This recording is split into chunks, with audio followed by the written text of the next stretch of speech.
What's good, YouTube? Welcome back. Thank you for clicking onto this reaction. I hope you're looking forward to it just as much as I am. If you haven't already, head over to the content creators page. That link is in the description box down below. If you haven't already and you're enjoying our content, you know what you need to do. You need to like, comment, subscribe, hit that notification bell, but we're going to jump straight into this one. The end of the world will be televised. The Cuban Missile Crisis, Day 7. Let's go.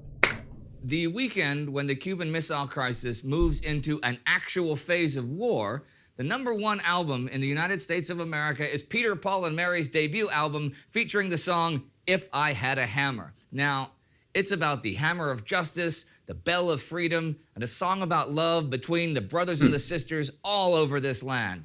President John F. Kennedy has a big hammer, and he believes that it is the hammer of justice. He also has a bell of freedom that today he will ring loud and clear. He will sing a song, but it's not a song about love between brothers and sisters. Well then, we'll see how that song gets sung.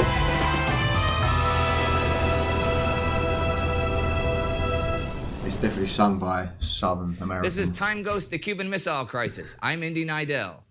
Over the past weekend, Sorry, Khrushchev. I'm sorry, that was so sus for a second there though. That was so sus. Just love you Indy, but watch this arm here towards the end. This is TimeGhost, the Goes Cuban under the Missile table, Crisis. just I'm as Indy he's going Nidell. to like.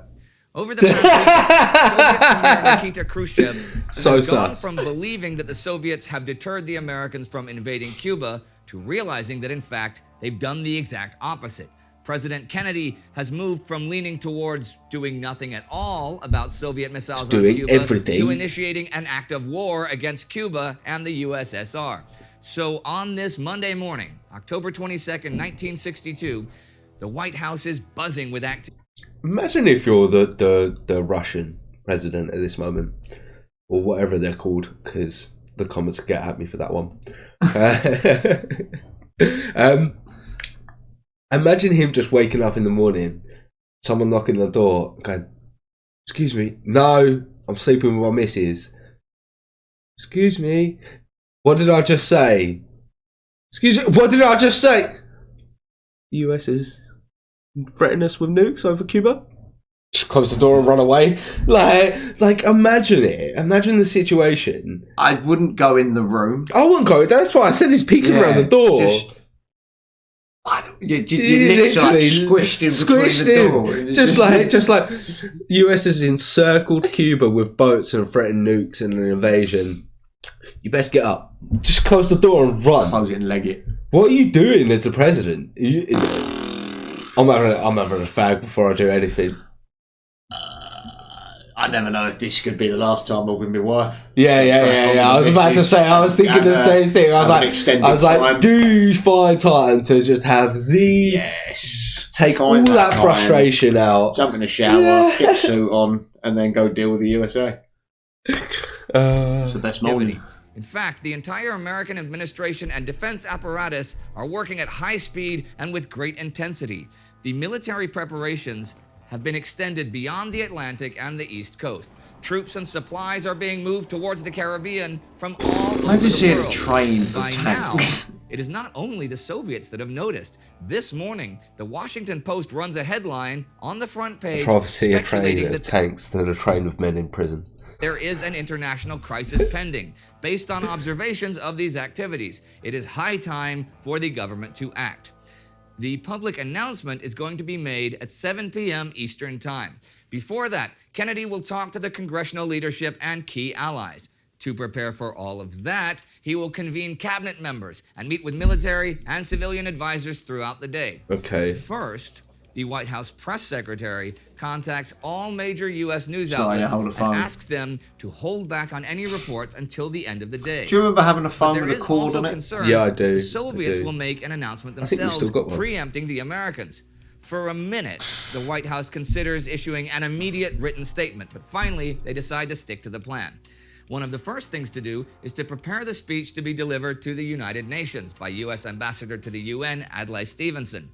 There is great concern that Stevenson will not be up to the job of sticking it hard to the USSR. Remember, he was the only one to openly voice strong opposition to the chosen path of action. So Kennedy is taking steps to make sure that Stevenson is up for the job. At 6:30 in the morning, he calls an advisor in Frankfurt, Germany. It's John J. McCloy, chairman of the private think tank, the Council on Foreign Relations. These two men will actually stay connected beyond Kennedy's death, as McCloy will serve as chairman of the Warren Commission that will investigate Kennedy's assassination a little more than a year from now. Okay. You say this is a difficulty at the UN? No, but it's going to provide difficulty at the UN. And you want me to come back to just be of general help? well, I think we need somebody up there to sort of sustain Adlai and stiffen him and support him. And McCloy he cancels relied on this everything guy. and will take the first flight tomorrow. JFK continues. no, I'll check with my military. I'll get my air aid on the thing, and then we will be back. I'll just wait to hear a further call from you. Yeah. Or some representative. I'll be back in the next few minutes. Okay. Thank you. Okay. But it's not only Stevenson who has concerns. During a meeting of the National Security Council in the morning, Secretary of State Rusk makes a last-ditch attempt to persuade Kennedy to call off the blockade and offer up the U.S. missiles in Turkey and Italy as a trade for the Soviet missiles on Cuba. The president reportedly flat out rejects the proposal and berates Rusk for restarting that discussion. Kennedy also calls his predecessor, President Eisenhower, and leaves no doubt as to the true intentions of the United States regarding an invasion of... What's really interesting is in all the other videos we sort of touched, this got touched on. It seemed like it was quite a simple idea for them to remove the missiles from Turkey and Cuba. Like how that went down, it was all like, oh yeah, and then like the Americans called them up and was just like, oh yeah, if you take your missiles out of Cuba, we'll take ours out of like Turkey, like, but the Americans weren't on it at the start. Do you know what I mean? No. But it seemed like it was them coming. It was up an with idea. Yeah, Cuba. from the start type of thing. We It have was. to assume that as this surveillance continues with the U-2s, that these SAM sites may shoot one down. At that point, then we were just discussing what action we will take and in attacking the SAM site. So I would assume that this will only be the first of an increasing number of steps. We're not going to be in any position to carry out an invasion for some days because we have to move those troops around from San Diego, but we're going to do all those things, and we'll just stay in touch with you this week, which, as I say, we anticipate that it will be getting more intense. They're really Eisenhower preparing for supports it. him. Well, I thank you for telling me, and I will, personally, I think you're really making the only move you can. Yeah, it's tough to, as I say, we will, I don't know, we may get into the invasion business before many days are out, but Of course, the military standpoint, that's a clean-cut thing to do now. That's right. Because That's right. you've made up your mind, you've got to get rid of this thing. Right. Kennedy He's is really worried forcing about one it, thing, isn't he? General, what about if the Soviet Union, Khrushchev announces tomorrow, which I think he will, that if we attack Cuba, that it's going to be nuclear war? And what's your judgment as to the chances they'll fire these things off if we invade Cuba? Oh, I don't believe it is. You don't think they will? In other words, you would take that risk if the situation seemed desirable. As a matter of fact, what can you do? Well, Eisenhower is correct as to the mindset of the Soviets. They have now concluded their discussions regarding how much freedom they will give their commanders in the field to use their tactical nukes. An order now goes out to not use any nuclear weapons So they've been without told prior consent from Moscow. To sort their shit out. There's only two issues with that. First of all, to launch the MRBMs and IRBMs, Moscow has to provide the launch codes anyhow, but there is no way of stopping the use of the tactical nuclear arms remotely.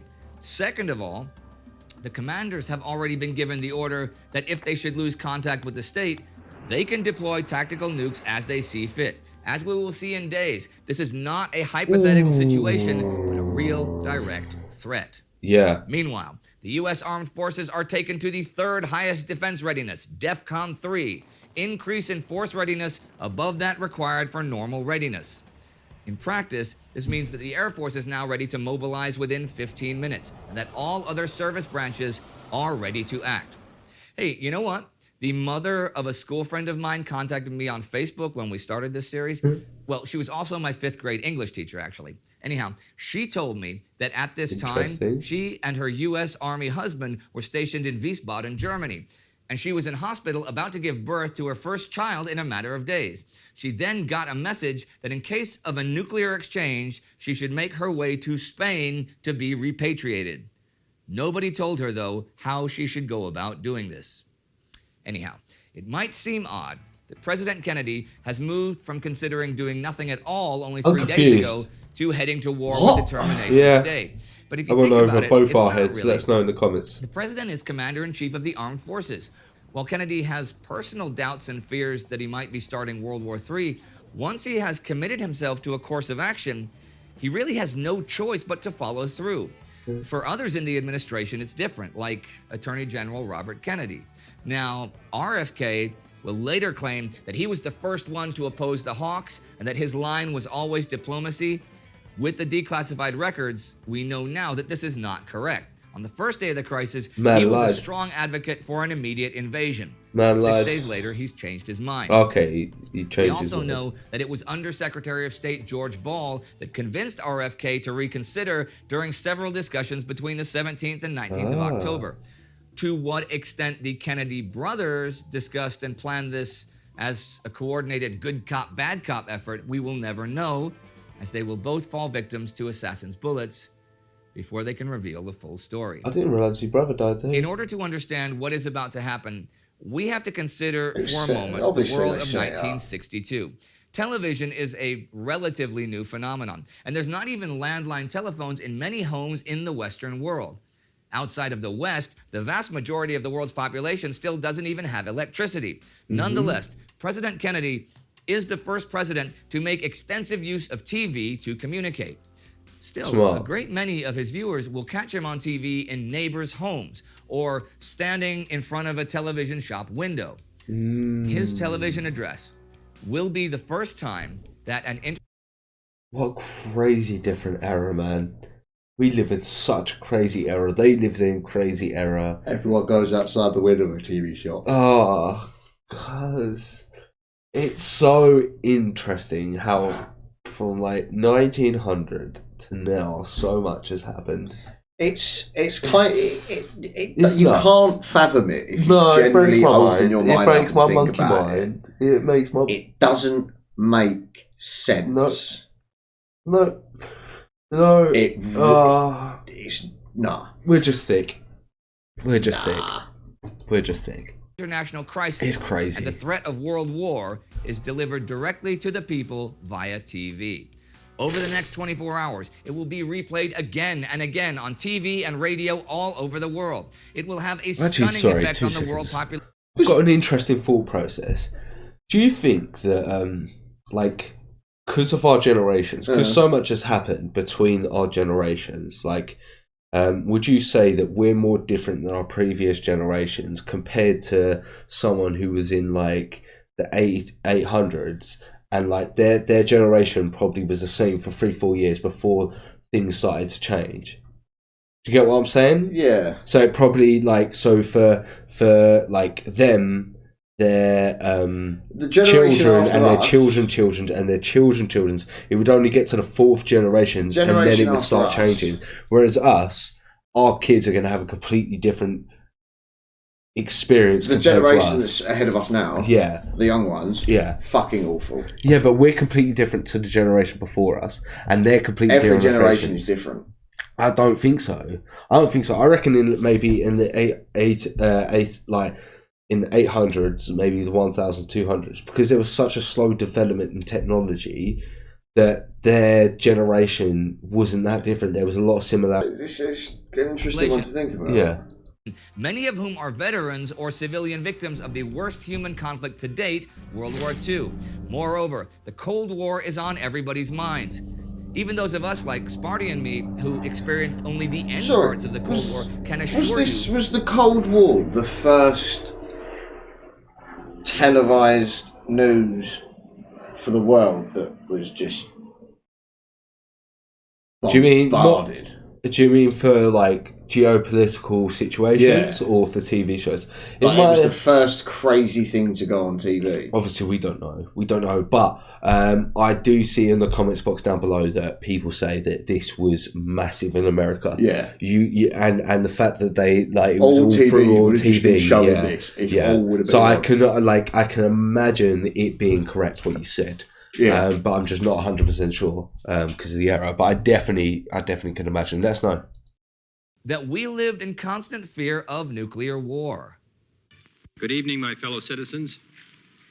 This government, as promised, has maintained the closest surveillance of the Soviet military buildup on the island of Cuba. Within the past week, unmistakable evidence has established the fact that a series of offensive missile sites is now in preparation on that imprisoned island. Our policy has been one of patience and restraint, as befits a peaceful and powerful nation which leads a worldwide alliance. We have been determined not to be diverted from our central concerns by mere irritants and fanatics. But now further action is required, and it is underway. And these actions may only be the beginning. Ooh, it's made it aware. Not prematurely or unnecessarily risk the course of worldwide nuclear war, in which even the fruits of victory would be ashes in our mouth. But neither will we shrink from that risk at any time it must be faced. Our goal is not the victory of might, but the vindication of right. Not peace at the expense of freedom, but both peace and freedom here in this hemisphere, and we hope around the world. God willing, that goal will be achieved. Thank you and good night.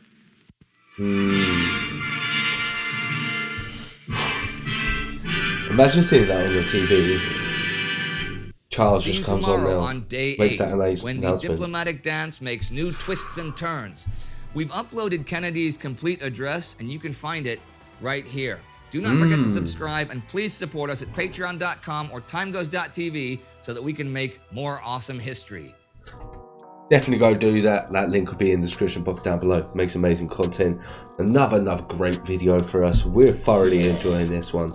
We'll catch you guys in the next video. See you in a bit.